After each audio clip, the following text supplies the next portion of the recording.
Assalamualaikum warahmatullahi wabarakatuh. Salam sejahtera untuk kalian semua. Pada pembelajaran tatap muka sebelum ada wabah corona, kita sebenarnya sudah sampai pada integral tak tentu fungsi aljabar.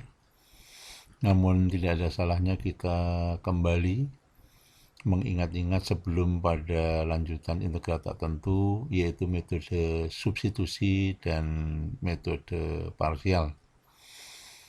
Anak-anak sekalian, perlu diketahui bahwa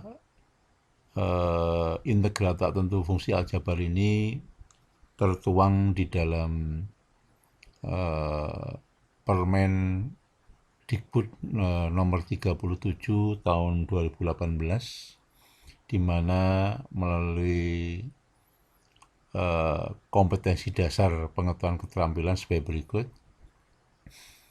Diharapkan siswa kelas 11 melalui integral tak tentu fungsi aljabar ini adalah kemampuan atau kompetensi pengetahuannya mendeskripsikan integral tak tentu atau anti turunan fungsi aljabar dan menganalisis sifat-sifatnya berdasarkan sifat-sifat turunan fungsi. Untuk kompetensi dasar keterampilannya mengatakan menyelesaikan masalah yang berkaitan dengan integral tertentu atau anti turunan fungsi aljabar. Ini adalah kompetensi yang harus dimiliki untuk semua siswa kelas 11 ketika kita membahas masalah integral tertentu fungsi aljabar. Baik, kita ingat kembali pada integral tak tentu yang sebagian sudah kita sampaikan di saat tatap muka sebelum ada wabah. Saya ulang kembali bahwa bentuk umum daripada integral tak tentu itu dirumuskan sebagai berikut, bahwa integral AX pangkat N dx itu sama dengan A per N plus 1 dikali X pangkat N ditambah 1 plus C. Kemudian apabila integralnya adalah sebuah konstanta tanpa mengandung variabel, integral A dx misalnya berarti sama dengan AX plus C. Jadi konstantanya tinggal mengalihkan dengan X kemudian plus C. Kemudian ada salah satu sifat yang penting bahwa apabila sebuah fungsi penjumlahan atau pengurangan lebih dari 1, misalnya di sini ada 2 buah fungsi yang berbeda, kemudian diintegralkan, maka ini bisa dijabarkan masing-masing fungsi diintegralkan, baik penjumlahan maupun pengurangan. Baik, untuk mengingat kembali penggunaan bentuk umum maupun sifat-sifat tersebut, mari kita coba selesaikan soal-soal integral berkaitan dengan bentuk umum yang ada di atas, yaitu ada 7 buah soal di sini kami siapkan. Mari kita coba bersama-sama mengikuti alur jawaban pada kesempatan ini. Kalau kita lihat soal yang pertama bisa dikerjakan secara langsung dengan menggunakan bentuk yang pertama, bentuk umum. Kenapa? Karena di sini adalah sudah berbentuk AX pangkat N.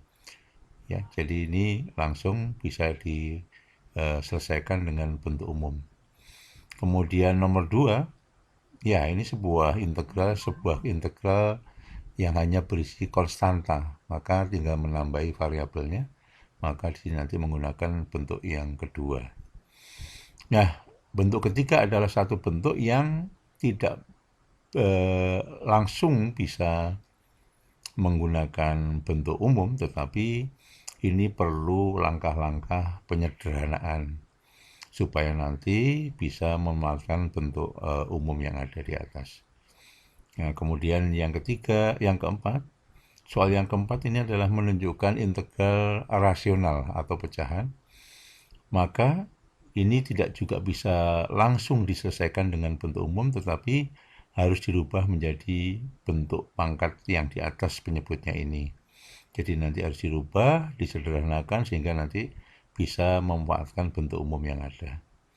Kemudian contoh kelima adalah integral yang juga tidak bisa langsung diselesaikan dengan bentuk umum karena di sini ada variabel di dalam akarnya. Oleh karena itu, ingat apabila ingin menggunakan bentuk umum, maka variabelnya harus dalam bentuk pangkat. Sehingga nanti sudah dapat kita rencanakan bahwa akar X nanti sama dengan X pangkat setengah. Nah, dan seterusnya baru nanti diselesaikan sesuai dengan bentuk umum. Yang keenam adalah juga sama, di sini adalah bentuk rasional atau pecahan. Maka ini harus disederhanakan sehingga menjadi bentuk-bentuk pangkat seperti bentuk umum di atas.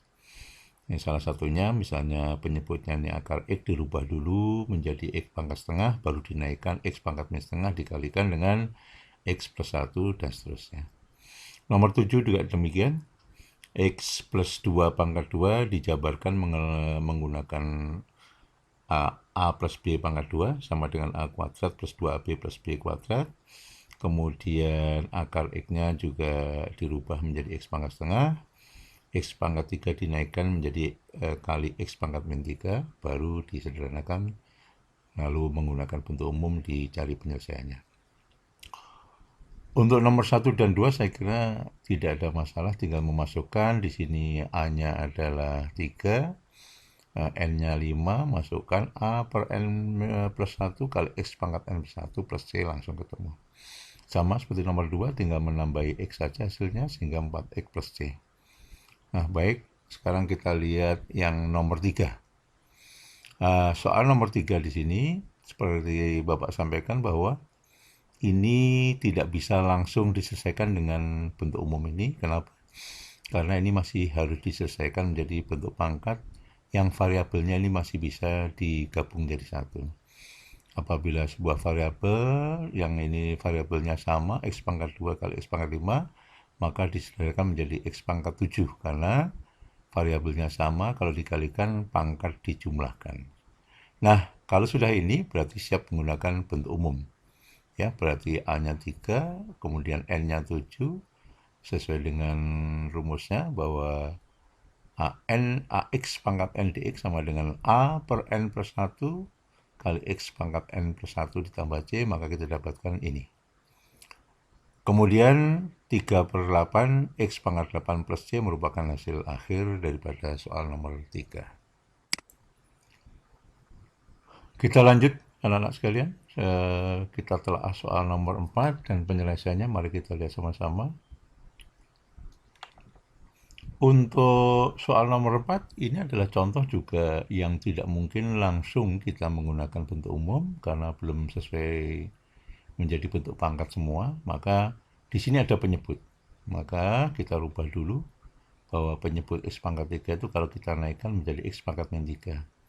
Lalu kita sederhanakan, X pangkat 5 kali X pangkat min 3 bisa disederhanakan menjadi X pangkat 2, yaitu berasal dari 5 ditambah min 3 sama dengan X pangkat 2.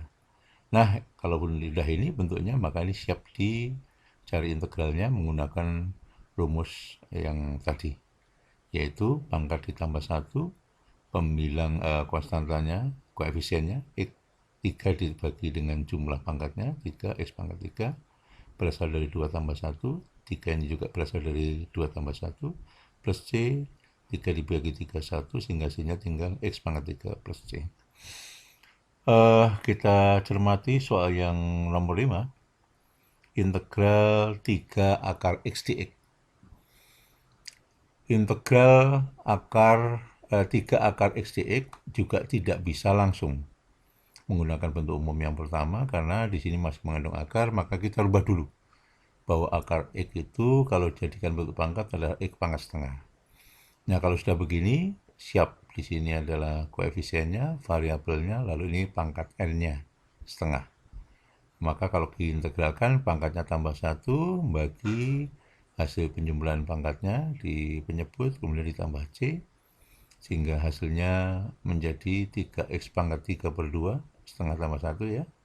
Kemudian ini membagi pangkat hasil penjumlahannya, taruh di penyebut 3 per 2 juga, Nah, akhirnya kalau ini disederhanakan, 3 dibagi 3/2 menjadi 6/3, X pangkat 3/2 plus C. Hasil akhirnya 2X pangkat 3/2 plus C. Anak-anak, kadangkala jawaban ini, andai kata soal ini dalam pilihan ganda, belum tentu jawaban ini merupakan jawaban terakhir. Kadangkala tidak kita temukan di jawaban pilihan gandanya, karena apa? Di jawaban pilihan ganda ternyata ada akarnya semua. Maka soal ini bisa dirubah menjadi bentuk akar. Maka kita pisahkan X pangkat 3/2 boleh ditulis menjadi 2X pangkat 1 kali X pangkat setengah. Ya kan? Karena 1 tambah setengah adalah 3/2. Nah, disinilah nanti muncul akar X pangkat setengah. Kita tahu X pangkat 1 adalah X sehingga menjadi 2X.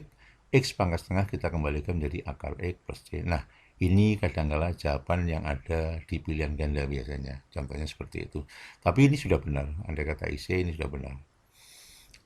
Kemudian yang keenam, ya kita lihat sini masih rasional atau pecahan fungsi aljabar yang diintegralkan, yaitu X plus 1 per akar X dx. Nah, ini kita lihat dulu, penyebutnya di sini adalah akar X, jadikan bentuk pangkat menjadi X pangkat setengah, karena letaknya di bawah dinaikkan menjadi X pangkat min setengah. Anda lihat di sini. Nah, kemudian masing-masing yang di dalam, kalau kurungnya kita buka, harus dikalikan dengan X pangkat min setengah, sehingga menjadi integral X kali X pangkat min setengah ditambah X pangkat min setengah. Karena apa? X pangkat min setengah kali 1 adalah dia sendiri, X pangkat min setengah dx. Nah, kemudian ini kita gabung dulu. X kali X pangkat min setengah berarti pangkat 1 ditambah min setengah, berarti X pangkat setengah. Ya, kemudian X pangkat min setengah tetap. Nah, berarti ini sudah siap diintegralkan. Ya, mengenai X pangkat setengah, hasil integralnya adalah ini. Ya, pangkatnya ditambah 1, kemudian hasil penjumlahannya sebagai penyebut, ditambah dengan sama ini, min setengah tambah 1, kemudian ini juga menjadi penyebut min setengah tambah 1, koefisiennya 1, 9 plus C, sehingga kalau disederhanakan menjadi 2/3 X pangkat 3/2 ditambah 2X pangkat setengah plus C. Anak sekalian, kalian coba soal yang terakhir dengan langkah-langkah yang sama. Tentu bentuk yang ini juga tidak mungkin langsung menggunakan bentuk umum, tetapi perlu penyederhanaan seperti soal nomor 456 tadi. Saya kira ini dicoba dulu. Anda yakin pasti bisa menemukan dengan modal semangat juang yang tinggi.